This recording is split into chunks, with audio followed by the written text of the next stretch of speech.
गंगेमध्ये प्रेतांचा खच वाहत होता, पण तशी अवस्था आपल्या चंद्रभागेवर आली नाही. प्रत्येकाची काळजी घेतली गेली. त्यांच्या आरोग्याची काळजी घेत असताना, सगळ्या सोयी सुख सुविधा पुरवीत असताना लोकांचे रोजगार गेले होते. त्यांची खाण्याची व्यवस्था म्हणून शिवभोजन थाळी देखील कित्येक महिने मोफत देण्यात आली. म्हणजे सगळ्या बाजूने आपला त्या ठिकाणी विचार केला जात होता.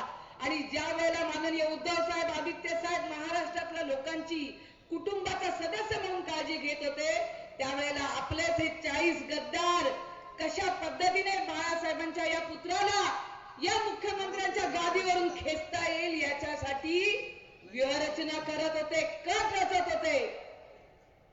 आणि या कट रचणाऱ्यांमध्ये आपले तानाजी सावंत असतील, शहाजी बापू पाटील असतील, सगळ्यांचा त्याच्यामध्ये सहभाग होता. किंबहुना सिंहाचा वाटा होता विष पसरवण्यामध्ये. लक्षात घ्या, शिवसेनेमधून कोणी निघून गेला नेता हे पहिल्यांदा झालं नाहीये. पण याच्या मागे असलेल्या भाजपाने, टीम देवेंद्र फडणवीस यांनी काय केलं, आणि दिल्लीत बसलेल्या काय प्लॅनिंग होता, हळूहळू आपल्या सगळ्यांच्या लक्षात आला. महाराष्ट्रातले आपल्या हक्काचे उद्योगधंदे 3 लाख कोटीचं भांडवल ज्या ठिकाणी जमा होत होतं, आणि महाराष्ट्राचे उद्योगधंदे आले असते 2.5-3 लाख रोजगार त्या ठिकाणी उचलून कुठे नेले? गुजरातमध्ये कपडा मार्केट, गुजरातमध्ये हिरा मार्केट, गुजरातमध्ये पोर्ट हब या ठिकाणी होणार होतं. कुठे नेलं? पोरबंदरला. वित्तीय केंद्र आरबीआय आपल्या मुंबईत होतं, महाराष्ट्रात होतं आरबीआयचं मुख्य केंद्र. कुठे हलवलं? गुजरातमध्ये. विमानतळाचं प्रमुख ऑफिस मुंबईमध्ये. कुठे हलवलं? अहमदाबादमध्ये. काय झालं बाबा याच्यात? महाराष्ट्रातले रोजगार गेले. तुमच्या आमच्या हक्काचे, आपल्या मुली, आपली मुलं, आपला नवरा त्या ठिकाणी कामाला लागला असता, चांगल्या नोकऱ्या निर्माण झाल्या असत्या. पण हे सगळे आपल्या हक्काच्या गोष्टी महाराष्ट्रातून बाहेर केल्या गेल्या. आणि महाराष्ट्रातले नुसते उद्योगधंदे, 5 मोठे प्रोजेक्ट, वेदांता फॉक्सकॉन सारखा प्रोजेक्ट आहे, टाटा एअरबस सारखा प्रोजेक्ट आहे, मेडिकल डिव्हाइस पार्क सारखे प्रोजेक्ट होते. प्रोजेक्ट महाराष्ट्रात आलेले प्रोजेक्ट, हे जेव्हा निंदे सरकार बसलं त्याच्यानंतर हे प्रोजेक्ट काढून गुजरातमध्ये दिले गेले. कशासाठी? दिल्लीश्वरांना खुश करण्यासाठी जाऊन आपला महाराष्ट्र विकला. आपला महाराष्ट्र विकला. काय दळभद्री पण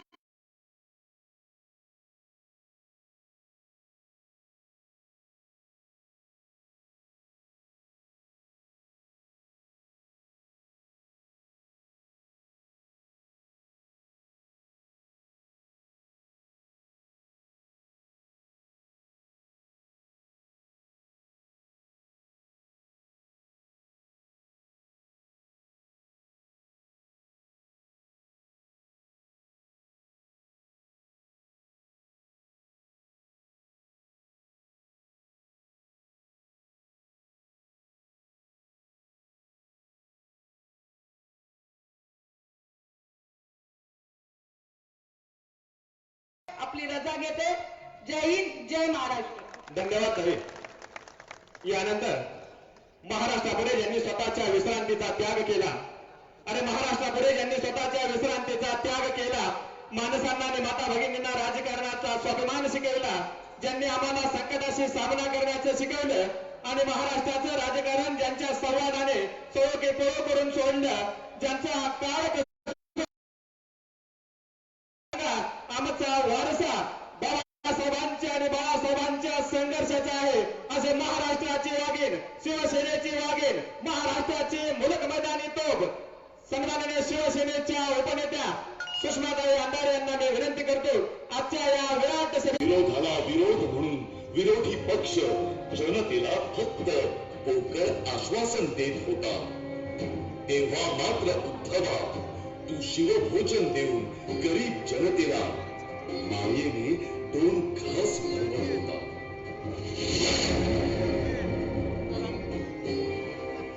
महामारीच्या काळात ज्यांना देश सांभाळायचा होता ते थाळ्या वाजवत राहिले.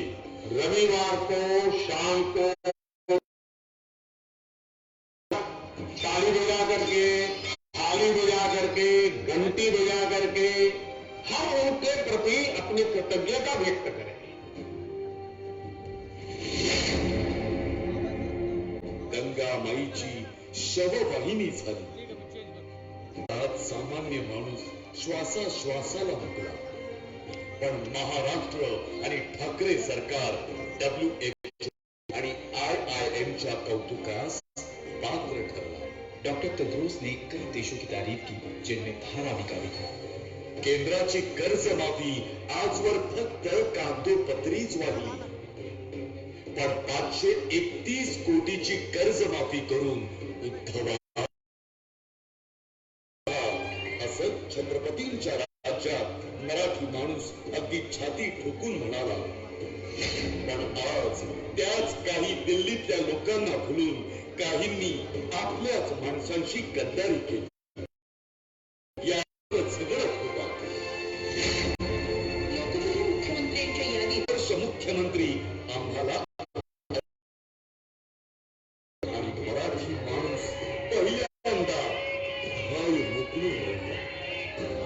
आज एक मराठी माणूस म्हणून, बाळासाहेबांचा सच्चा शिवसैनिक म्हणून मला तमाम मराठी जनतेला, या सह्याद्रीला माता व निष्ठा बाळगे जातीत वाटल्या गेलेल्या सर्व महापुरुषांना एकत्र करून महाप्रबोधन जगन्नाथ बापू क्षीरसागर, शहर प्रमुख कुमार काका गव्हाणे, आमच्या समवेत उपस्थित असलेले आमचे बंधुराज आणि शिवसेनेचे लातूरचे तालुका प्रमुख श्री प्रकाश भाऊ अंधारे, सर्व की माझ्यावर जर ईडी सीबीआय करप्शन काहीच नसेल तर माझ्यावर काहीतरी मोठी बलामत येण्याची शक्यता आहे. आता ती बलामत काय असेल ती मला काही कळत नव्हती.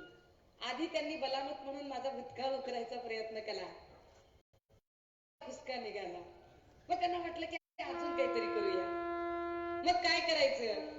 मग त्यांनी 13 वर्षापूर्वीचा एक व्हिडिओ, त्याचा 14 सेकंदाचा चंक काढला आणि 14 एक अशी राळ उडवून दिली की अरे बघा बघा आमच्या संतांचा. त्या कुजबुज कॅम्पेनिंगला चाप बसावा यासाठी आणि या देशाची संसदीय लोकशाही संविधानिक चौकट अबाधित राहावी आणि त्यासाठी लोकांनीच प्रयत्न करावेत म्हणून ही महाप्रबोधन. नाही तुम्ही अपमानच केला. मी काय म्हणलं होतं, माईक बरोबर आहे, फक्त मी जरा पिकअप घेते, बाकी काही नाही. जरा फर्स्ट आणि सेकंड गिअर मध्ये, बाकी काही नाही. एकदा टॉप आणि डबल टॉप पडला की व्यवस्थित होईल. आता बघा, ते असं म्हणाले की तुम्ही अपमान केला. वाक्य असं होतं की ज्ञानेश्वरांनी एक भिंत चालवली, ते माऊली झाले, पण ज्ञानेश्वरांनी भिंत चालवली यापेक्षा संस्कृत मधलं ज्ञान त्यांनी प्राकृत भाषेत आणलं. हे सांगणं गरजेचं होतं, पण काही लोकांनी हे महत्वपूर्ण सांगण्याच्या ऐवजी चमत्कार जास्त अधोरेखित केले. हा उद्देश होता त्यातला. आणि ते जोडताना सांगताना मी असं म्हटलं की ज्ञानेश्वरांनी एक भिंत चालवली. गेली 15 वर्ष माझा बाप गेल्यापासून कोरडवाहू शेतात राबून माझी आई 4 भिंतीचं अख्खं घर चालवते. आता ह्याच्यात काय होतं बरं एवढं आक्षेप घेण्यासारखं? पण दोरीला साप म्हणून आपटायचं हे भाजपचं जुनं राजकारण आहे. त्यांना दुसऱ्याच्या डोळ्यातलं कुसळ दिसतंय, आपल्या डोळ्यातलं मुसळ दिसत नाही. आणि तेच मुसळ शोधण्यासाठी मी महाराष्ट्रभर व्यवस्थितपणे अत्यंत संसदीय भाषेमध्ये मी टीका करत नाहीये, मी शिव्या घालत नाहीये, मी कुणाबद्दलही अमंगल आणि अभद्र भाषा बोलत नाहीये. मी शांत आणि संयत भाषेत फक्त प्रश्न विचारते. आणि हे शांत आणि संयत भाषेत प्रश्न विचारताना जे प्रश्न माझ्या समोर पडतात, जरा पहिल्यांदा काही घेऊया की जे लोक म्हणाले की मी संतांचा अवमान केला आणि म्हणून मग माझी तिरडी बांधणे, माझी अंत्ययात्रा काढणे. माऊली माऊली म्हणून नतमस्तक होणारे लोक एखाद्या माऊलीची अंत्ययात्रा कशी काय काढू शकतात? स्वतःला कीर्तनकार म्हणून घेणारे लोक अभद्र भाषा कशी काय बोलू शकतात? हे कीर्तनकार असतील का बरं?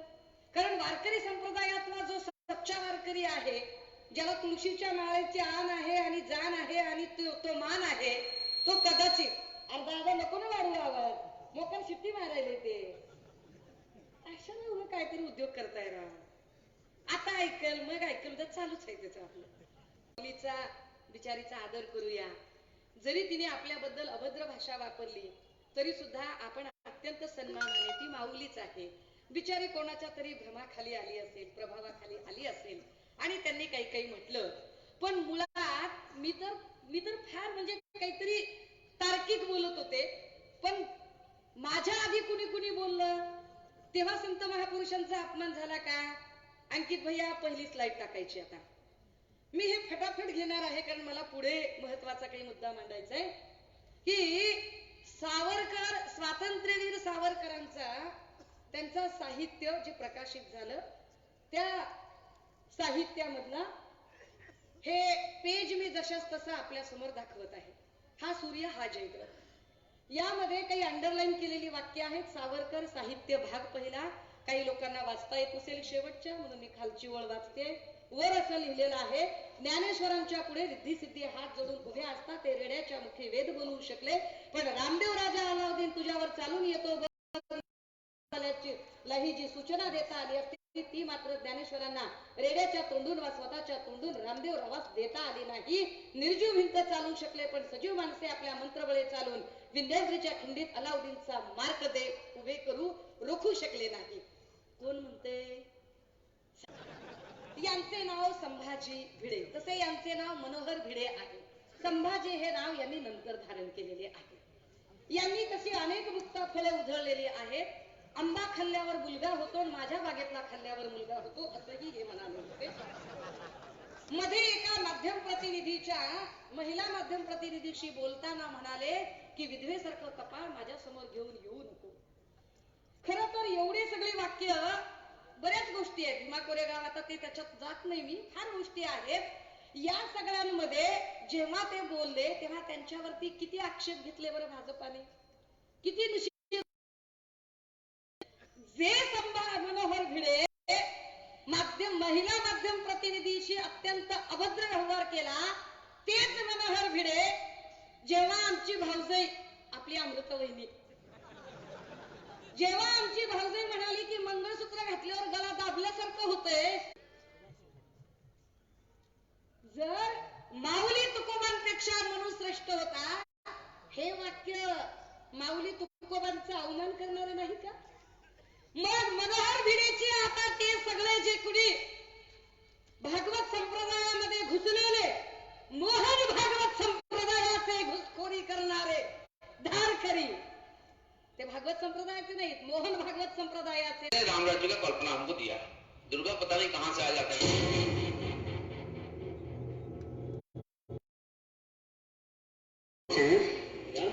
जिसकी में विष्णु बसे, रम में श्री राम, जिनमें माता जानकी और ठर्रे में हनुमान, सियावर रामचंद्र की. राम और विशाल राज का जो जन्म है वो मखौड़ा घाट पर राजीनामा मागितला. राजीनामा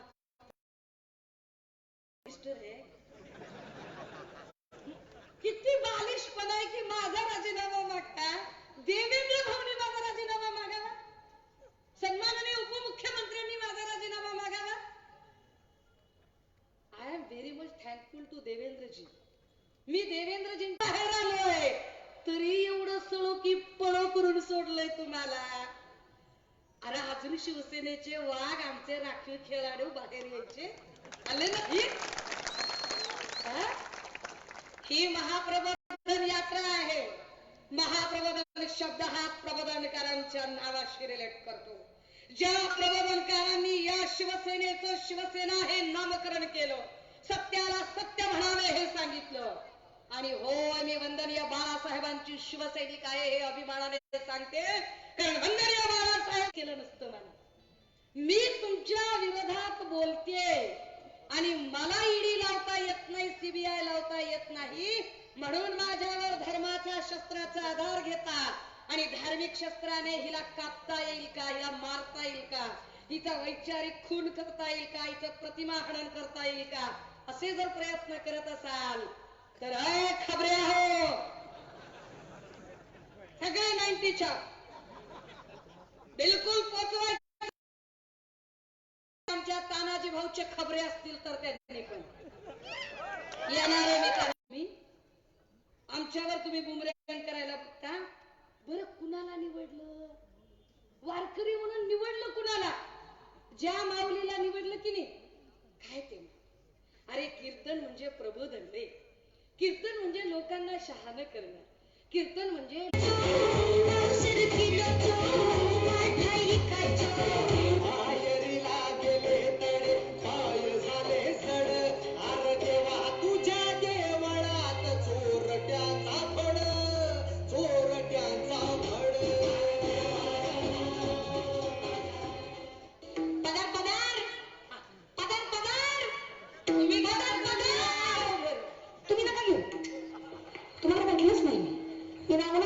सांगते. आमच्या बायका पदर महाग केस वगैरे लगा लगा मला बघा करीत नाही का.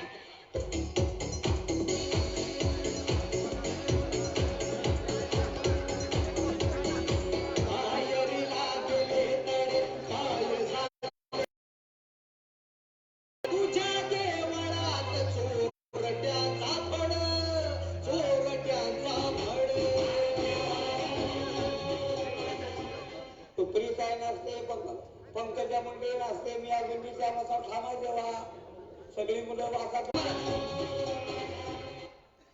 दादा हो, ही महाप्रबोधन यात्रा आहे, महाप्रबोधन आहे. नुसतं भाषेत नाही करायचं, नुसती तोंडाची वाफ नाही घालवायची, पुराव्या सकट बोलायचं. ही सगळी माणसं ते माझ्या दिलाचो पारठाईकाचो, ते ना माझी तिरडी काढायची. तुझ्या दिलाचो पावशेर किलाचो, ये ना ठेचाचो अरे भामट्याचो. ह्याला कीर्तन कर म्हणायचं, हे कीर्तन असते होय. अरे एका एका अभंगावर माणसं अरे रात्र जागायची रे. एक कुसुम झोकोणीवरती चला म्हणावे मम कार्याप्रती नवनाथ वंदोणी उक्ती स्वीकारावे महाराजा. असं म्हटलं की नवनाथ ग्रंथाच्या एका ओळीवरती लोक तासन तास बोलतात, तासन तास बोलतात लोक. अरे अध्यात्माचा अर्थ तरी कळतोय का रे, मुक्तीदायी अर्थ कळतोय. गणपतीची आरती झाल्यावर स्वतःभोवती का फिरायचं, किती जणांना कळतं स्वतःभोवती का फिरायचं. विचारलं की म्हणते काय की माझी आई फिरत होती, तुझी आई का फिरत होती, माझी सासू फिरत होती, तुझी सासू का, माझी सासू फिरत होती. आरती झाल्यावर स्वतःभोवती प्रदक्षिणा घालावी का, पिंडी ते ब्रह्मांडी असते. बातम्या देताना हे पत्रकार लोक सांगतात अमक्याचा देह पंचतत्वात विलीन झाला, पंचतत्वाने देह बनतो, पंचतत्वात देह विलीन होतो. ज्या पंचतत्वाने देह बनलाय त्याच पंचतत्वाने ब्रह्मांड बनलंय. त्या ब्रह्मांडाला जर पूर्ण प्रदक्षिणा घालणं होत नसेल तर त्याची छोटी प्रतिकृती म्हणून स्वतःभोवती प्रदक्षिणा घालावी, हा अध्यात्माचा नियम म्हणून.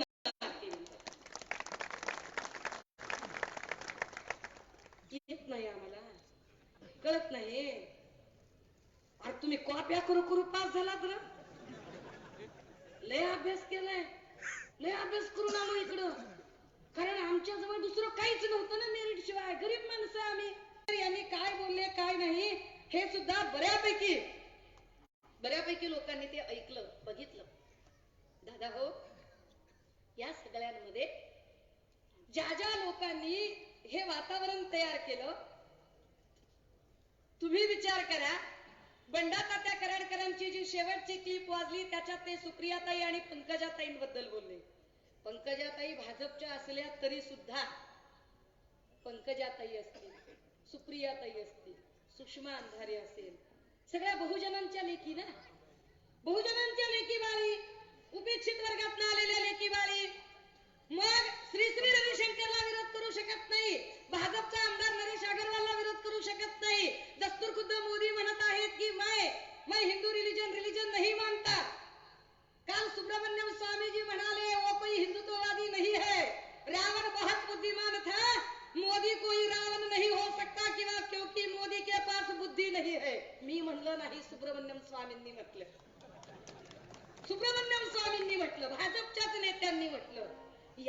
पैकी एकावरही आक्षेप होत नाही. ज्या ज्या लोकांनी संत महापुरुषांबद्दल बोलले याच्यावर आक्षेप घेतला जात नाही. आक्षेप कुणावर घेतात ते माझ्यावर, कारण मी गरीब आहे ना, मी उपेक्षितातलं लेकरू आहे. अशा उपेक्षित लेकराला इतर कुठे स्टेज नसता मिळाला कदाचित. शिवसेनेने ते मोठं मन केलं, कारण शिवसेना जात बघत नाही, शिवसेना धर्म बघत नाही, शिवसेना जात धर्म लिंगाच्या पलीकडे जाते आणि शिवसेना माणूस म्हणून माणसाच्या गुणवत्तेला वाव देते. शिवसेनेने संधी दिली, शिवसेनेने संधी दिली संविधान वाचवायची, शिवसेनेने संधी दिली लोकशाही वाचवण्याची, शिवसेनेने संधी दिली गद्दारांना धडा शिकवण्याची. मी बोलायला उभी राहिले आणि मग उपेक्षित वर्गातली आहे ना, गरीब घरची आहे ना, अरे चला तुडवा, बाबा तिरडी कोण येणार आहे तिच्यासाठी, काढा तिची अंत्ययात्रा. माझी तिरडी काढून जर तुमचे प्रश्न सुटत असतील ना, hate the scene but not the Sinner. द्वेष पापाचा करा, पाप्याचा करू नका. ज्या ज्या लोकांनी माझ्याबद्दल अभद्र भाषा वारकरी संप्रदायाच्या अडवून केली, त्या एकाबद्दलही मला वाईट बोलायचं नाही.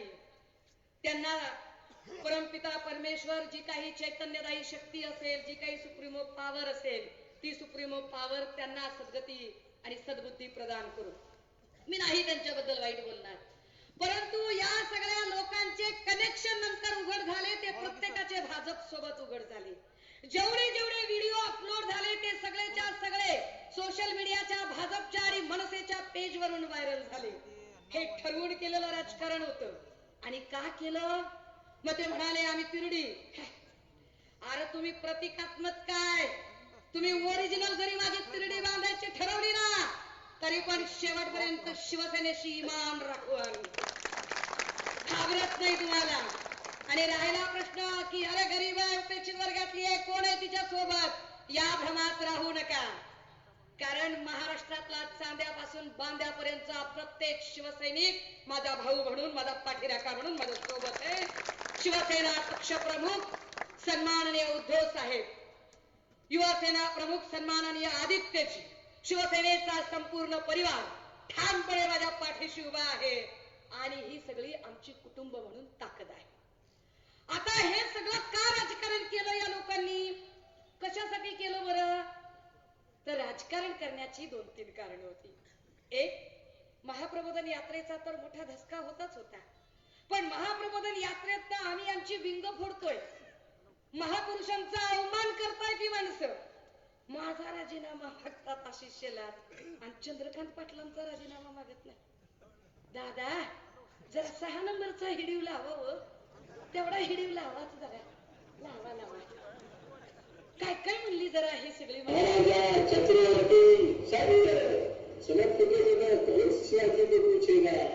डॉक्टर बाबासाहेब आंबेडकर, महात्मा ज्योतिराव फुलेंनी केल्या. या सगळ्यांनी शाळा सुरू करताना त्याने लोकांकडे भीक मागवली. कल्पना करो कि सावित्री बाई की शादी 10 साल में कर दी गई और उनके पति 13 साल के थे. अब क्या कल्पना करो, जो लड़के लड़कियां मुलगा मुलगी क्या करते होंगे, शादी करने के बाद क्या सोचते होंगे.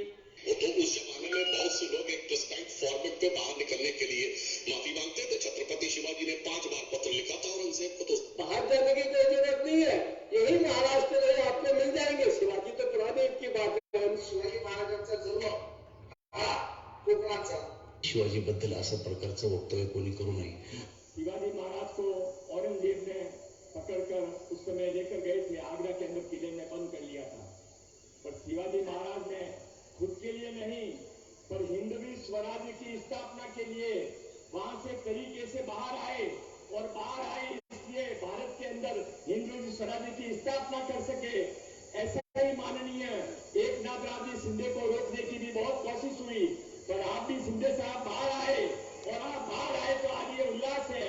महाराष्ट्र के अंदर राष्ट्र प्रेमियों की, हिंदुत्व की सरकार आई है. ते भिकार लोक चर्चा जे करू लागले, हे भिकार लोक ज्या पद्धतीने बोलू लागले, विस्की में विष्णू बसे, रम में श्रीराम. बदल. आता तुम्ही विचार करा दादा हो, ह्याच्यातल्या एकाचा तरी राजीनामा आशिष शेलारने मागितला का? छत्रपतींचा अवमान करणाऱ्या कोश्यारींचा राजीनामा त्यांनी मागितला नाही. राज्यपाल, महामहिम राज्यपाल पद हे महाराष्ट्रातलं किंबहुना कुठल्याही घटक राज्यातलं असतं. त्यामुळे महामहिम राज्यपाल या घटनात्मक पदाबद्दल माझ्या मनात प्रचंड आदर आहे. परंतु माझी अडचण अशी आहे की अत्यंत आदरणीय असणाऱ्या घटनात्मक पदावरची व्यक्ती म्हणून बसलेले जे कोश्यारी जे आहेत ते आदराच्या लायकीचे अजिबात नाही. हे फार स्पष्ट की त्यांचा आदर कसा करायचा आम्ही जो आमच्या महापुरुषांचा अवमान करतो. आणि विशेष सन्माननीय मुख्यमंत्री अजिबात म्हणाले नाही की याच्यावर कारवाई करायची. जे म्हणाले होते तथाकथित महाशक्तीच्या कृपेने मी मुख्यमंत्री झालो. ते म्हणाले की मी आणि देवेंद्रजी रात्रीला भेटत होतो कपडे बदलून. राज्याला लोक कशाला भेटतील दोघं काय आता त्यांची त्यांना माहिती. मी राज्याला भेटत होतो म्हणले. ती महाशक्ती ज्या महाशक्तीने तुम्हाला मुख्यमंत्री केले त्या महाशक्तीला यांनी एकही पत्र लिहिले नाही की असा राज्यपाल परत बोलवा. आशिष शेलारांनी एकही ट्विट केलं नाही की अरे बाबा यांचा राजीनामा घ्या. भाजपच्या एकाही नेत्याने ही सगळी मुक्ता फळं उधळणारे सगळे भाजपचे नेते यांच्या राजीनाम्याची मागणी केली नाही. मागणी कुणासाठी करते? 13 वर्षापूर्वीचा 14 सेकंदाचा चंक असणाऱ्या सुषमा अंधारेची. काय धंदा आहे काय म्हणजे लोकांना येड्यात करायचा. अरे आम्ही काही बदलत रेडिओ घेतोय का धोत्रावर हिम करतोय का डोसक्याला गुडतील लावतोय कानात भिडी आहे का आमच्या. काय काय समजून तुम्ही हे बोलताय. महापुरुषांचा होणारा अवमान आणि त्यावरून निघालेला महामोर्चा त्या महामोर्चाकडचं लोकांचं लक्ष डायव्हर्ट करण्यात जे अगदी काही दिवसांपासून जे महाराष्ट्रात थैमान चालू आहे. मगाशी आता जो म्हणाला ना शेवटचा भाजपचा नेता कि जैसे छत्रपती महाराज ने बंड किया था वैसे ही एकनाथ शिंदे ने बंड किया. काय कुठल्या कुठं काहीतरी म्हणजे हूट शेळी काहीतरी माणसानं काहीतरी बघितलं पाहिजे का नाही. आता या सगळ्यांमध्ये एकनाथ शिंदेने बंड किया था. ठीक आहे बाबा छत्रपती शिवाजी महाराजांनी स्वराज्य स्थापनेसाठी बंड केले होते. एकनाथ भाऊंनी काय खोका राज्यासाठी बंड केले होते का? कुठल्या राज्यासाठी बंड केले होते? कारण महाराष्ट्राचे कुठले प्रश्न तुम्ही सोडवले? अहो तुम्ही मुख्यमंत्री झालाय सा भाऊ. मुख्यमंत्री झालाय तेव्हापासून तुम्ही झाल्या म्हणजे तुम्ही साधारणतः जुलैमध्ये मुख्यमंत्री झालाय. लगेच ऑगस्ट मध्ये गणपती बसले. तुम्ही 10 दिवस गणपतीत फिरला. मग गणपती झाले की तुम्ही सगळीकडे लगेचच महाळ पडली की लगेच श्राद्धाची जेवण सुरू झाली. मग श्राद्धाची जेवण झाली की लगेच दांडिया गरबा मेरा पागल जिया ना माने मेरी बेचैनी कोई ना जाने. जनता इकडं बेचैन महागाईनं हे आपले ह्यांचे चालू. तुम्ही होतात कधी? त्याच्यानंतर वेळ मिळाला तर दिल्लीच्या चक्रा. कारण ह्यांच्या हातात काहीच नाही. ह्यांच्या हातातच काय नाही. सगळं स्टिअरिंग दिल्लीश्वरांच्या हातात. त्याच्यातून वेळ मिळाला तर गुवाहाटी. आता कुठं गेलं तर अयोध्येला. त्यांनी आमच्यावर टीका करताना म्हणाले उद्धव ठाकरे हे घरातच होते ते बाहेर निघालेच नाही. अरे उद्धव साहेबांचा काळ हा कोरोनाचा काळ होता. त्या कोरोना काळामध्ये लोकसंपर्क टाळणे हीच प्रायोर अट होती. परंतु ते घरातून राहून जे काम त्यांनी केलं 4 भिंतीच्या आत राहून आम्हाला अभिमान आहे की माझ्यासारखी एकेकाळची शिवसेनेची टीकाकार असणारी मुलगी सुद्धा सन्माननीय उद्धव साहेबांचं कोरोना काळातलं ते काम बघून त्यांचा तो संयमी आणि प्रचंड प्रशासनावरची पकड बघून आरोग्य मंत्री राजेश टोपेंनी ज्या पद्धतीची अंमलबजावणी केली ती काबिले तारीफ होती. जागतिक आरोग्य संघटनेने सर्वोत्कृष्ट मुख्यमंत्री म्हणून ज्यांचा गौरव केला ते सन्माननीय उद्धव साहेब. ते बाहेर पडले नाही पण त्यांनी एवढं काम केलं की इथं कुठल्याही चंद्रभागेच्या तीरावर प्रेत तरंगली नाही. जशी युपीला भाजप सरकारच्या तिकडे काळात गंगेवर प्रेत तरंगली तसं इकडे झालं नाही ना. आता आमचे मुख्यमंत्री घरी नसतील पण मंत्रालयात तरी कुठे असतात. ते बाहेरच सगळीकडे इकडं तिकडं. आवाजबाई तुझ्याकडे पुनवबाई माझ्याकडे जोगवा मागचं उकड चाललाय आपला खेळ सगळा. गावाकडच्या म्हणी हो आपल्या गावाकडे काय जाऊ काय. आता हे सगळं चालू असताना ते असं म्हणाले की आम्ही एवढं काम करतो मग आम्ही हे झालं ते झालं. राजे हो यांनी राळ का उठवली मुळात?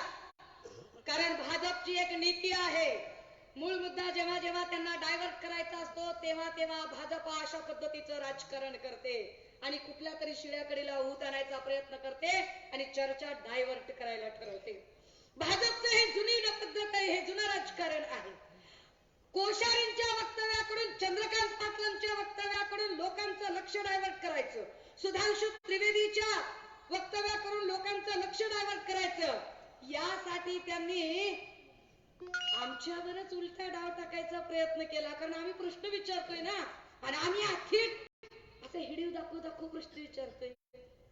आम्ही काय शिवीगाळ करत नाही, काय वाईट वागाळ बोलत नाही, काय करत नाही. आम्ही आपलं हे बघा बाबा, हे असं चाललंय, तुम्हाला पटतंय का, असं सरळ साधा प्रश्न विचारतोय.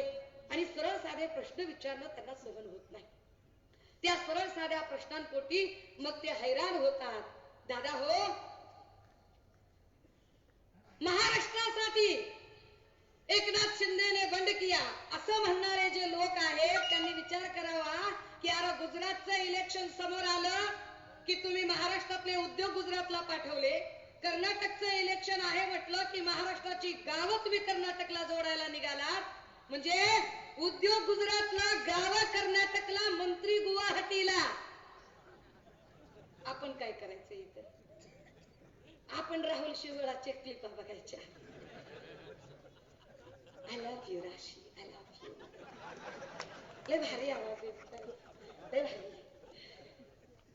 तुम्ही एवढं जर आहात, तुम्ही जर विचार, मी असं म्हटलेलं आहे, मी शिवतीर्थावर शब्द दिला आहे, ज्याने कुणी सन्माननीय उद्धव साहेबांच्या सोबत कपट नीती, छळ नीती आणि कपटी घाणेरडं राजकारण करून सत्तेवरनं पायउतार करण्याचा प्रयत्न केला, त्या प्रत्येकाचा चक्रवाढ व्याजासकट हिशोब घेतल्याशिवाय राहणार.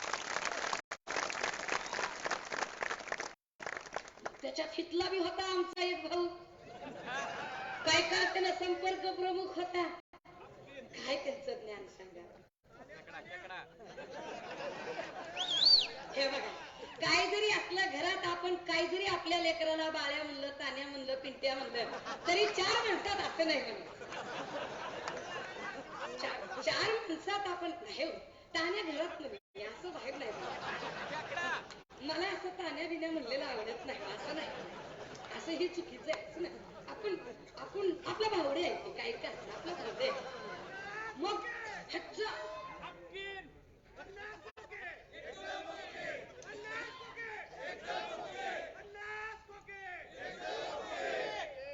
माध्यमांनी दखल घ्यावी.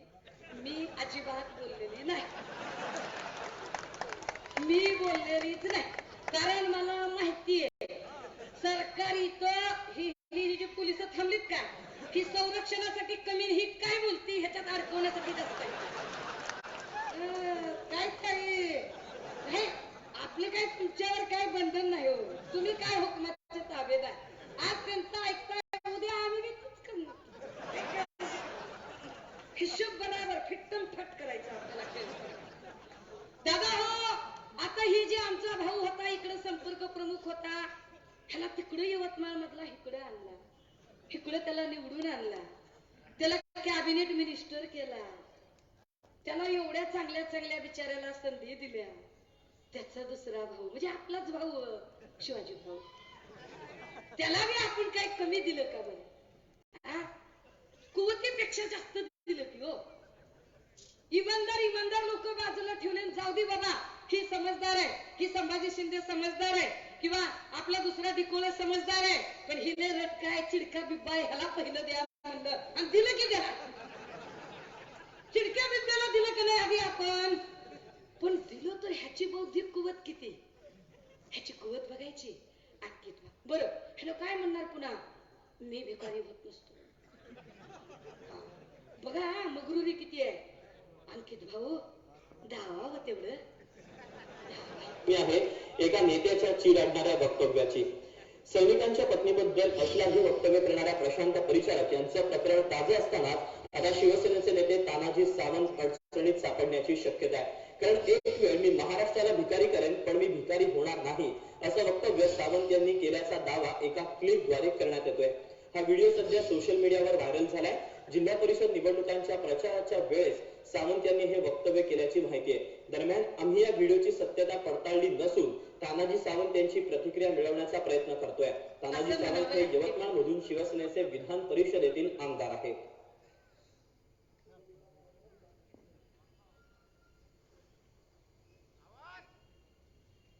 नेमकं काय वक्तव्य केले तानाजी सावंत यांनी पाहूया. भूमिका करणारा त्याला खरेदी करायला आपल्या खरेदी करायला मला खर्च करायला लागत नाही. कोणत्याच लोकांचं काहीतरी भिकारी झाला काय मी महाराष्ट्राला भिकारी बनवेल. तानाजी सावंत कधीही भिकारी होणार नाही.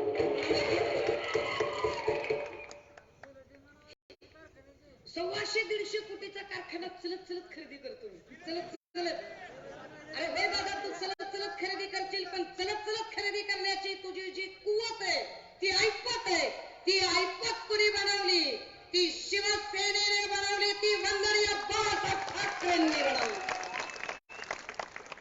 ही कुवत बनवण्यासाठी शिवसेनेने मेहनत घेतली. इथल्या शिवसैनिकांनी मेहनत घेतली. तू चलत चलत भावड्या 150 कोटीचा कारखाना विकत घ्यायला पण तुझ्याकडून 150 रुपये सुद्धा न घेता वन फिरून इथल्या एका शिवसैनिकानं तुझ्या पदरात मत टाकली आणि तुला निवडून दिलं की तू काहीतरी पान फेडशील. तू असलं पान फेडलंस. काय पान फेडलंय? जरा दुसरा हिडीव लावा जरा दुसरं बघू द्या. काहीतरी चांगलं बघू आपण जरा करून. सत्तांतर झालं की लगेच मराठ्यांना आरक्षणाची खाट सुटली असं वादग्रस्त वक्तव्य उस्मानाबाद जिल्ह्याचे पालकमंत्री तानाजी सावंत यांनी केलं. उस्मानाबाद मध्ये हिंदुत्व गर्जना कार्यक्रमात बोलताना तानाजी सावंत यांची जीभ घसरली. यांना आरक्षण पाहिजे, आता म्हणतात ओबीसी मधून पाहिजे, उद्या म्हणतील एससी मधून पाहिजे.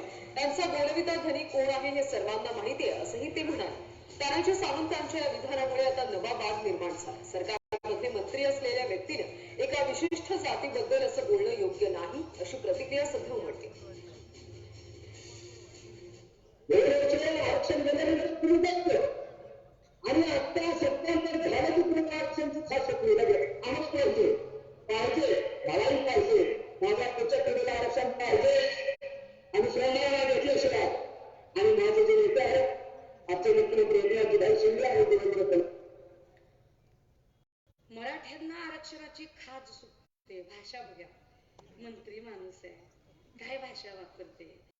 काय टपरी माणसं बी चांगली भाषा वापरतात रे दादा.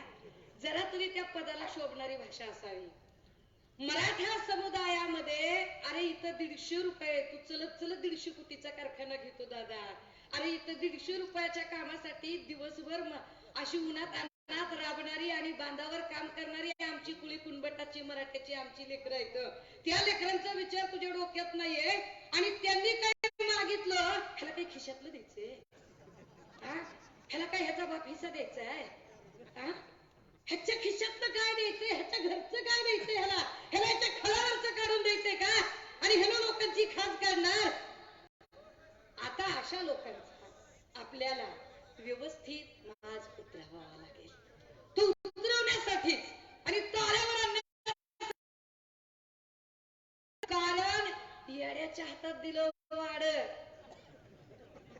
आणि आता काय जाऊ द्या भाऊ जरा सांगा हो त्यांना पद दिल्यावर काय केलं त्यांनी ते जरा दाखवा बरं. वरचा थर वाढला सुकला त्यांनी तेवढं ते उकडलं त्याच्यामध्ये माती टाकली पण त्याच्या त्या पकायचा प्रश्न आता ते संयुक्त समिती. आता हे बघा कसं करावं ह्याचं कसं करावं.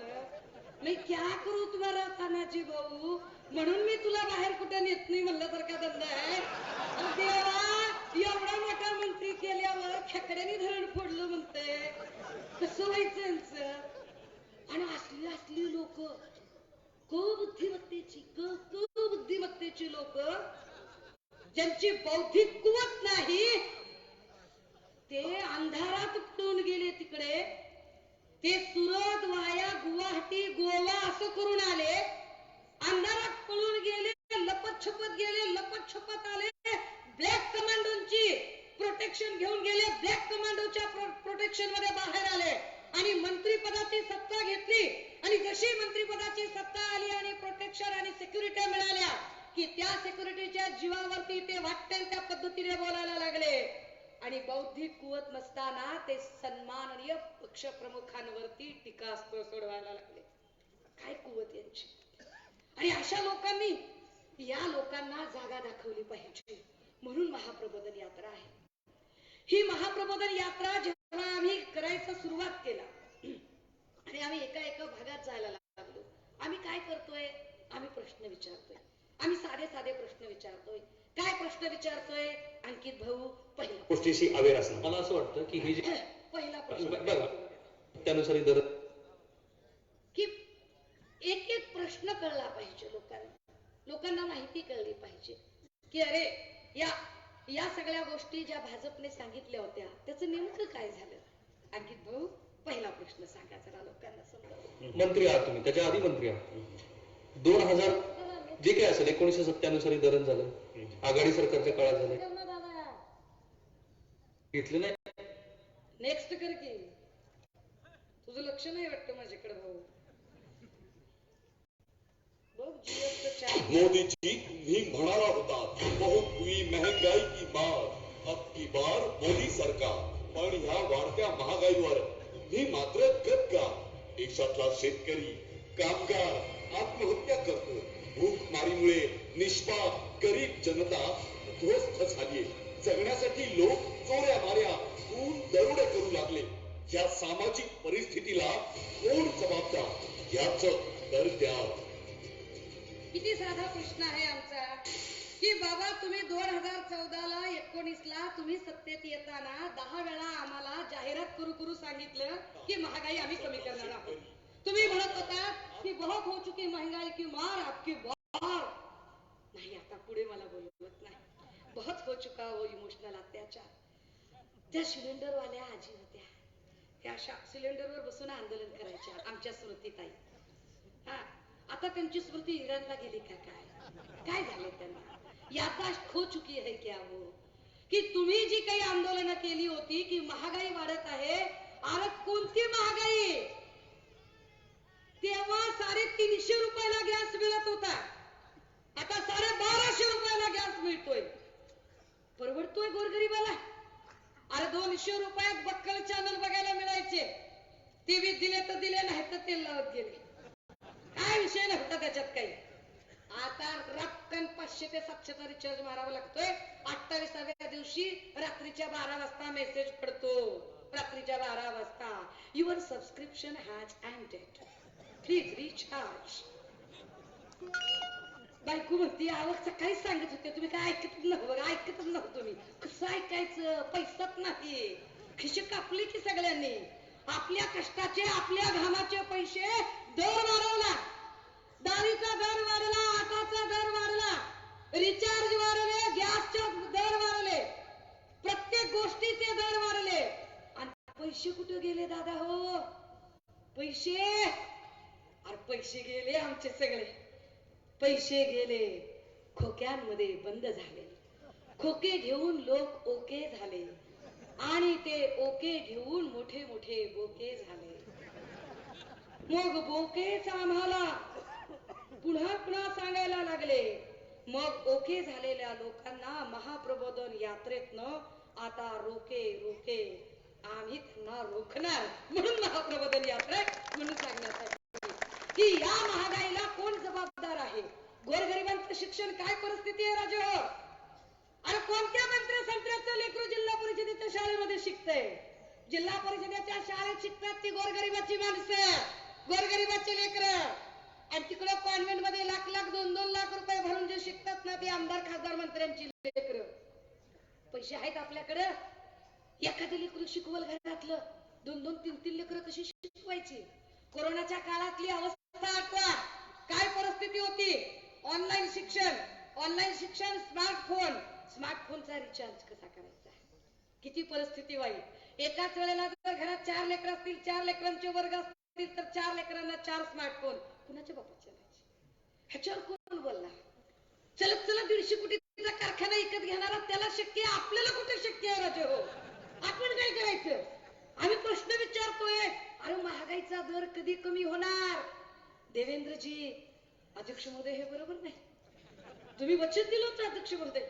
तुम्ही सांगितलं होतं तुम्ही म्हणाला होतात की आम्ही महागाई कमी करू. अध्यक्ष महोदय, त्याचं काय झालं? मला फक्त साध्या साध्या प्रश्नांची उत्तर द्या. अध्यक्ष महोदय, माझा पुढचा प्रश्न आहे, माध्यमांनी कृपया अधोरेखित करावा.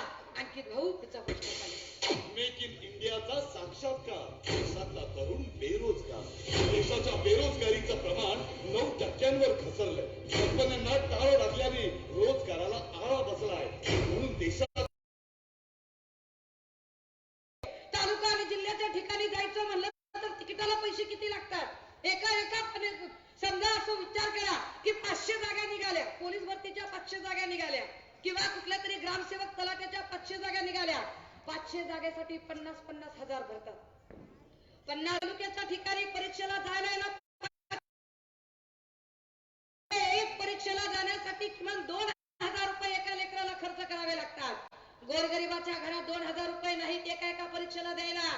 घरातली माय घरातला किडूक मिडूक काहीतरी विकते, गहाण ठेवते. घरात काही शिरडू किरडू मिरडू असेल तर त्याला विकतायत आणि त्या लेकराची भरती करायला लागले. त्यांच्या परीक्षांचे जे चलन येतात त्या चलनाचा आहे काय मोठा घोटाळा आहे. यावर आमचा आदरणीय मोठा भाऊ समाज सुधारक किरीट भाऊ काहीच बोलत नाही. मी तुमचे सगळे घोटाळे फेड काढीन, सगळे घोटाळे धू धू काढीन. अजिबात त्याच्यावर बोलत जात नाही. मी की अरे आमच्या बेरोजगारीचं काय झालं? लोकसंख्या जास्त असणे हा प्रॉब्लेम नाही, कारण भारताची लोकसंख्या ही अवलंबित लोकसंख्या नाही. भारताची लोकसंख्या ही उत्पादित लोकसंख्या आहे. अवलंबित लोकसंख्या ही खूप वृद्धावस्थेत लहान अवस्थेतली असतात.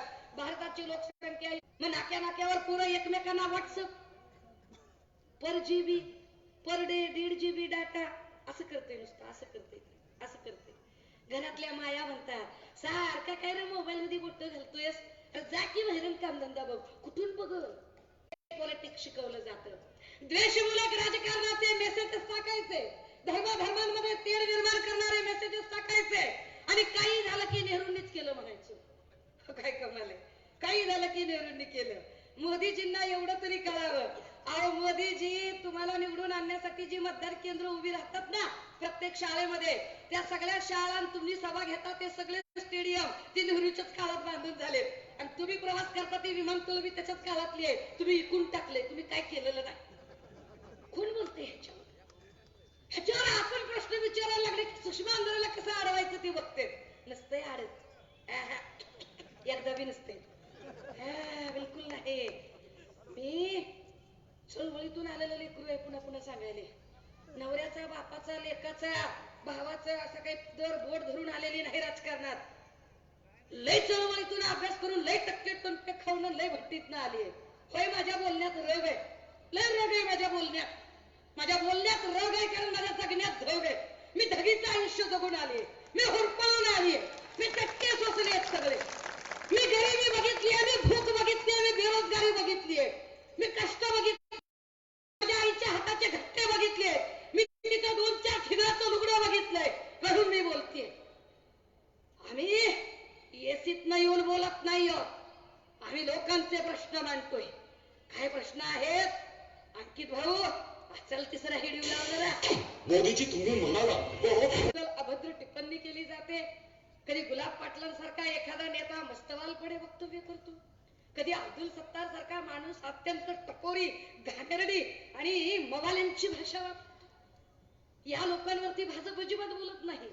तुम्ही विचार करा माया हो, अरे राजकारणातल्या शीर्षस्थानी असणाऱ्या महिला, 5 वेळा संसद रत्न असणाऱ्या सुप्रिया सुळेला जर सरेआम पब्लिक मध्ये जर अब्दुल सत्तार इतकी टपोरी आणि मवाली भाषा वापरत असेल तर गावखेड्यातल्या बांधावर काम करणाऱ्या आमच्या आई बहिणींची काय इज्जत सुरक्षित असेल? काय त्या मायमावल्यांच्या सुरक्षिततेचा विचार असेल? कधी याच्यावर बोलली भाजप? कधी याच्यावर बोलतात? ह्याच्यावर शब्द काढत नाही, पण लेकी बाळींची आबरू उधळून आपली राजकीय शिडी मात्र बनवतात.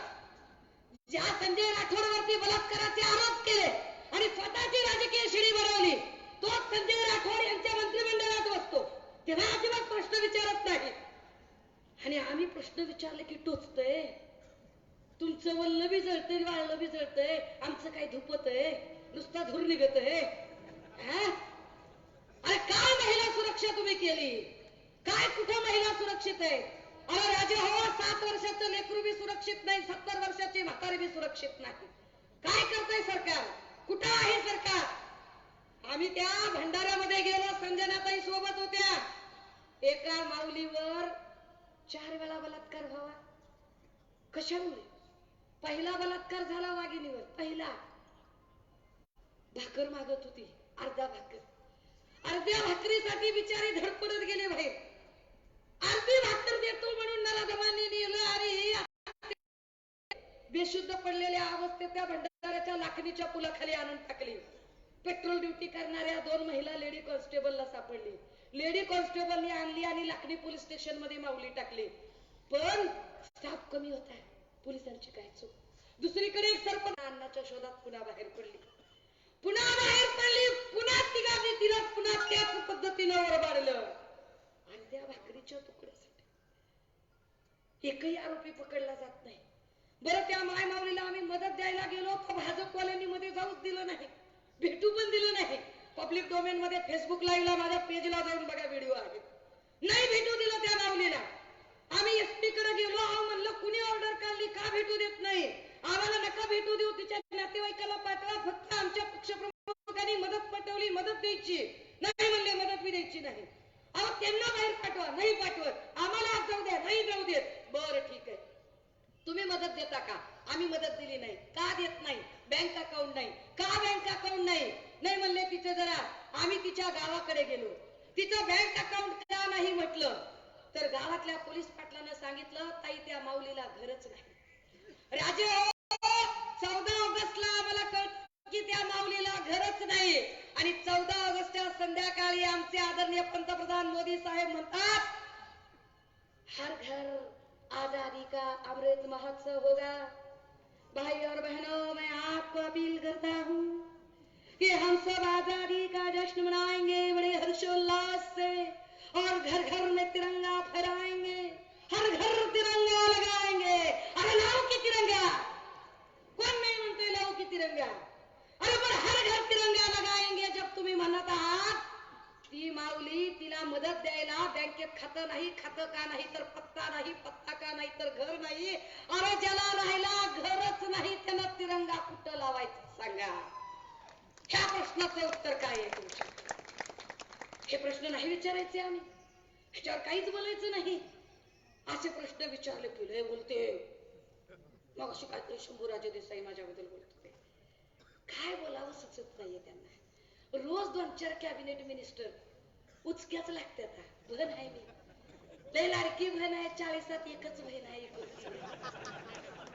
पहिलं फक्त भावाईनीच उचक्या लागायच्या, आता भाऊजाईनी बी उचक्या लागतात. आमच्या अमृता वहिनी परवा बी काय तर म्हणत होती, असू दे नंद भाऊजाईचं भांडण आहे, दुधाचं पाचवले.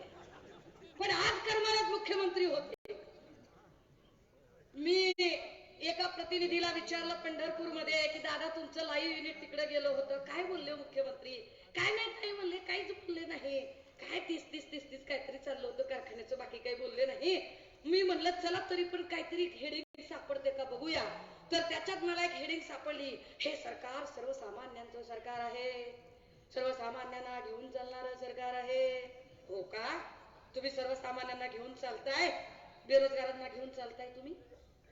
तरण्या बाडपुरा हो, विचारलंय तुम्हाला सरकारनं कधी? जगला का मेला? विचारलंय? शेतकऱ्या हो, विचारले? दिले तुमचे पैसे? बोलाचीच कडी आणि बोलाचाच भात. अरे पंचनामे कधी झाले, काय झालं? 1 रुपया नाही कुणाच्या खिशात. आपू खायला पैसे नाही तर इथं काय करायचं माणसाने? आणि म्हणले सर्वसामान्य, ह्यांचे सर्वसामान्य म्हणजे 15 जण आहेत का? ज्या 15 जणांना ह्या 2 महिन्यात क्लीन चिट मिळाल्यात, बघा बरं का कोण कोण आहे त्यांच्या सर्वसामान्यामध्ये. मोहित कंबोज सर्वसामान्य माणूस आहे देवेंद्रजींच्या यादीतला. जून मध्ये मोहित कंबोजांवर गुन्हा दाखल झाला होता. 2011 ते 2015 या काळामध्ये इंडियन ओव्हरसीज बँकेचे 52 कोटी रुपयांचं कर्ज बुडवलं.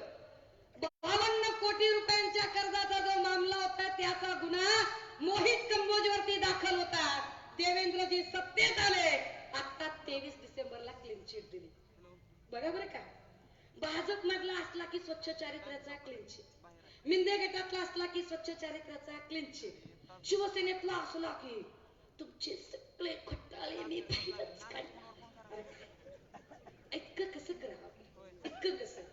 बर, मग दुसरे लाडके देवेंद्रजींचे प्रसाद लाड, महापुरुषांचा अवमान करणारे.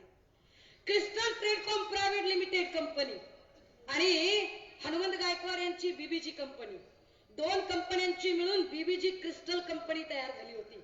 या बीबीजी क्रिस्टल कंपनी 10 कोटी बुडवल्याचा आरोप बिमल अग्रवाल नावाच्या माणसाने केला.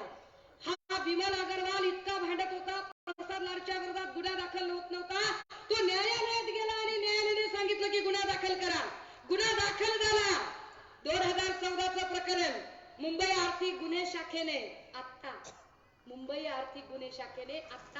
देवेंद्रजी गृहमंत्री झाल्यानंतर क्लीन चिट रिपोर्ट दिलाय, क्लोजर रिपोर्ट दिलाय प्रसाद लाडचा.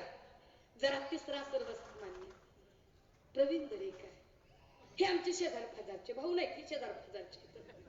प्रवीण दरेकर, मुंबई जिल्हा मध्यवर्ती सहकार बँक 123 कोटीचा गैरव्यवहार. मुंबई आर्थिक गुन्हे शाखेनेच गुन्हा दाखल केला होता. आता देवेंद्रजी गृहमंत्री झाले, क्लीन चिट मिळाली बरं का, याच महिन्यात आली. चौथे आदरणीय किरीट भाऊ, लय मोठा माणूस, विचार लय मोठा माणूस. सेव INS आणि विक्रांता निधीवर किरीट सोमय्यावरही आरोप आणि त्यांच्या लेकरावर पण आरोप. 57 कोटींच्या घोटाळ्यामध्ये किरीट सोमय्याला क्लीन चिट दिली. चौथे, ह्या भावावर आपला खरंच जीव आहे. मला सारखं वाटतंय की हा भाऊ चक्रव्यूहात फसलाय. आमचा बच्चू भाऊ, आमचा बच्चू कडू भाऊ ह्या चक्रव्यूहात फसलाय असं वाटतंय. बच्चू भाऊचा 1 कोटी रस्ते कामाचा घोटाळा होता. या रस्ते कामाच्या घोटाळ्यात न्यायालयीन आदेशाने गुन्हा दाखल झाला होता. यालाही क्लीन चिट दिलेली आहे. आमचा 5वा भाऊ संजय राठोड, गुन्हेगार, लय गुन्हा तरी इंजेक्शनने मृत्यू झाला म्हटले आणि या बिचाऱ्याला अन्न औषध प्रशासनच मंत्री केलं. काय काय म्हणजे दैवदुर्मिळ असणार. मग 6वा सर्वसाधारण माणूस जयकुमार रावल. ही सगळी नावं तुम्ही गुगल करू शकता, मी पुराव्याशिवाय बोलत नाही. ही सगळी नामं, कारण मी वारंवार सांगते की जर कायदा माझ्या बापानं लिहिलाय तर मला कायद्याचा आदर करायचा कळतो, मी पुराव्याशिवाय बोलत नाही. जयकुमार रावल पर्यटन मंत्री असताना दोंडाई दादासाहेब रावल बँक घोटाळ्यामध्ये नियमबाह्य कर्ज घेतला, नियमबाह्य कर्जाचा घोटाळा होता. याच्यातही क्लीन चिट रिपोर्ट याच महिन्यात देवेंद्रजींनी दिलाय. देवेंद्रजींचे क्लीन चिट रिपोर्ट बघा कसे खडाखड भाजपच्या नेत्यांना जातात. मग त्याच्यात अजून एक माणूस आहे गिरीश महाजन, आपला गिरीश भावड्या. एकनाथ भाऊला सांगते, असं करून सांगते एकनाथ भाऊला. हे माझ्या भावाला कळत नाही, कॉप्या करून पास झालाय काय माझा भाऊ? पत्रकार परिषद सुचवतोय त्याला. ते गिरीश महाजनचा भुसावळ मानखुर्दची जमीन शपथपत्र नव्हतं. निवडणुकीमध्ये जे शपथपत्र जायचं त्या शपथपत्रात या भुसावळ मानखुर्दच्या जमिनीचा उल्लेखच केला नव्हता. तुम्ही तुमच्या प्रॉपर्टीचे डिटेल दिले नाही, निवडणूक आयोगाच्या आचारसंहितेचा भंग झाला म्हणून गुन्हा दाखल होता गिरीश महाजनवर. Clean chit report. देवेंद्रजी गृहमंत्री झाले, clean chit report. Subhash Deshmukh तुमच्या सोलापुरातला आहे, वस्त्र व पणन मंत्री. लोकमंगलच्या समूहाच्या गाडीमध्ये तब्बल 97 लाखाची कॅश सापडली होती. 97 लाखाची कॅश सापडली. त्याची चौकशी चालू होती. त्याला सुभाष देशमुख को भी दे दिया, ऐसे वैसो को दिया है, कैसे कैसो को दिया है, मुझको भी तो लिफ्ट करा दे. एक जण तिथं रांगेत बसलाय. आमच्या मिंदे गटातली बी लिफ्ट करा दे करायला लागले. मग आला दुसरा अजून आमच्या लातूरकरचा भाऊ Sambhaji Nilangekar. Victoria food processing company 49 कोटीचा जमीन घोटाळा. 49 कोटीचा जमीन घेतली होती फूड प्रोसेसिंगच्या नावाने, कंपनी झालीच नाही, शेअर्स बी गेले, जमीन बी गेली. काय केलं पैशाचं कळलंच नाही, त्याची बी क्लीन चिट दिली. देवेंद्र भाऊ उदार मनाचा माणूस आहे, मोकळ्या मनाचा आहे, देऊन टाकलं लगेच. पुढे महादेव जानकर, ह्या बी भावावर आपला जीव आहे, बहुजनातला भाऊ आहे, पण हा बी भाऊ चक्रव्यूहात अडकलेला आहे. ह्या भावाला जेव्हा कळल, कारण भाजप या भावाला संपवलंय. भाजपने अनेक बहुजन नेते संपवले, त्यात महादेव जानकरांना एक संपवले. काय निवडणूक आयोगाचा गुन्हा दाखल झाला होता तिकडचा विदर्भातला, या गुन्ह्यातला क्लीन चिट रिपोर्ट गेलाय. प्रकाश मेहता तारदेवचं एमपी मिलचं डेव्हलपरचा फायदा करून दिला म्हणून प्रकाश मेहताला परत क्लीन चिट दिली आहे. सिडकोची एक आणि बरं हे तर केलं, पण देवेंद्रजींनी सगळ्यांना जेव्हा सीट आरक्षित करून दिला ना तेव्हा स्वतःची पण सीट आरक्षित ठेवली. हा, स्वतःला पण एक क्लीन चिट दिली. कुठली? नवी मुंबईमध्ये सिडकोची जागा होती. नवी मुंबई सिडकोच्या जागेमध्ये 1467 कोटीची जमीन फक्त 3 कोटी कौडों के मोल बेचली. त्याच्यातला क्लीन चिट रिपोर्ट स्वतःला दिला. खुद पर ही मेहरबानी करली. विचार करा दादा हो, सगळी नावं भाजप मधली आहे. येडे होतो आम्ही, चिचुके खेळायलो तिथं, कटकलेला भांग पडायला लागलो, काही कळणं गेलंय आम्हाला. आणि हे सगळे प्रश्न आम्ही विचारतोय की अरे भाजपकडे अशी कुठली मशीन आहे, हिकडनं माणूस टाकला की इकडं असं धुतल्या तांदळाचाच होतोय, हिकडनं टाकताना किरीट भाऊ म्हणते माफिया आहे, गुंड आहे, भ्रष्टाचारी आहे, त्याच तर असंच करीन तसंच करीन, आणि इकडे आला की आता त्याचा विषय काढू नका. कसं काय काढू नका? माणूस तुमच्या विरोधात गेला की मेरा यार मेरा दुश्मन, आणि तुमच्याकडे आलं की हम दिल दे चुके सनम. ऐसा कैसे चलेगा दादा, कैसे चलेगा ऐसे? दादा हो, या महाप्रबोधन यात्रेतनं प्रश्न विचारतोय आम्ही, शांत आणि संयतपणे प्रश्न विचारतोय. ही महाप्रबोधन यात्रा मतं मागण्यासाठी नाहीये.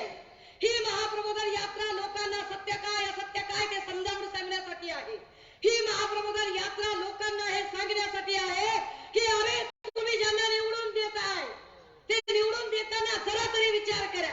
आणि जरा विचार करावा दादा हो की तुम्हाला अधिकार देणाऱ्यांनी हे संविधान बनवताना आणि हा अधिकार देताना सांगितलं होतं रक्ताचा एकही थेंब न साठता मुक्ता अमूलाग्र क्रांतीचा मार्ग तुमच्या हातात देत आहोत. दादा हो, चंद्रकांत पाटलांच्या अंगावर जी शाई पडली ना ती आपल्याला नाही आवडली, बिलकुल नाही आवडली. कारण मला असं वाटतं की या प्रत्येक माणसाचा निषेध व्यक्त करताना यांच्या तोंडावर शाई फेकण्यापेक्षा ही सगळी शाई एकत्र करावी आणि प्रत्येकाने आपल्या बोटाला लावून महापुरुषांचा अवमान करणारी ती विचारधारा पराभूत करावी. ती विचारधारा अत्यंत सकारात्मक पद्धतीनं ती शाई वापरूया आणि सकारात्मक पद्धतीनं ती शाई जो आम्हाला आमच्या महापुरुषांनी विचार सांगितलाय त्यासाठी ती शाई. कारण आपण रडीचा डाव खेळणारे नाही. एकदा शाई फेकणे त्याने काय होईल, त्याने काही प्रश्न सुटत नाही.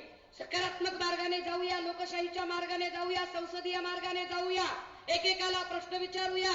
राजे हो, लक्षात घ्या, निवडणुका फक्त 1 दिवसाचा खेळ नसतो. तुमचं 5 वर्षाचं भविष्य असतं आणि 5-5 वर्षानं तुमची लेकरं मोठी होत जातात.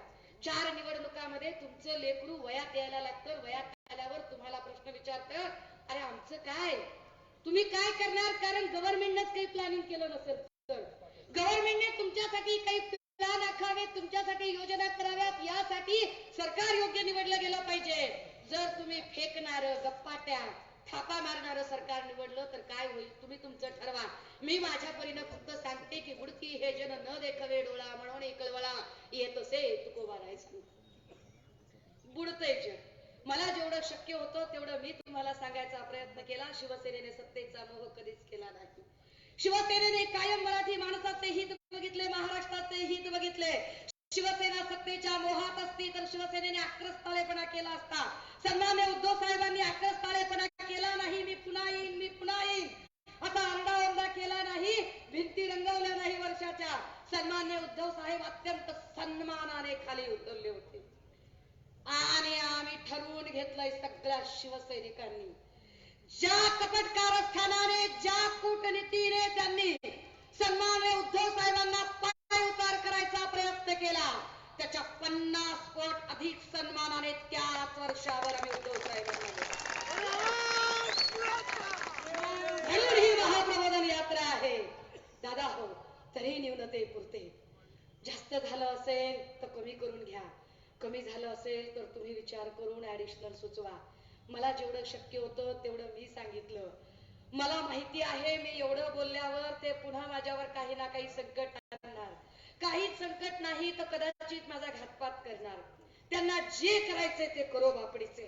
परंतु माझ्या महापुरुषांचा वारसा जिथे जतन करून ठेवलेला आहे तो वारसा मी असाच वाया जाऊ देणार नाही.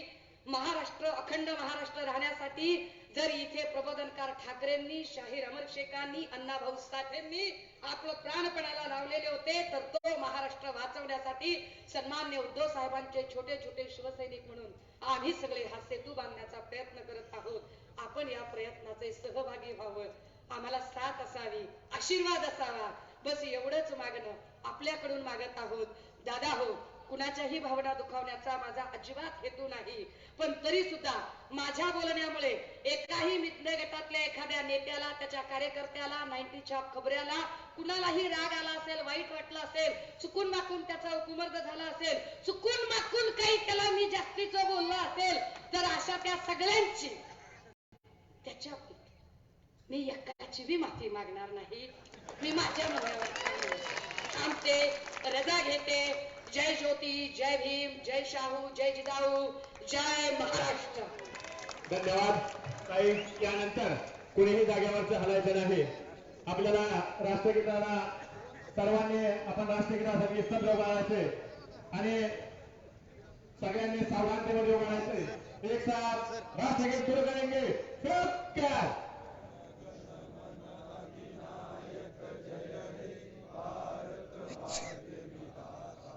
पंजाब, सिंधु, गुजरात, मराठा, द्राविड, उत्कल, वंग, विंध्य, हिमाचल, यमुना, गंगा, उच्चल जलधि तरंग.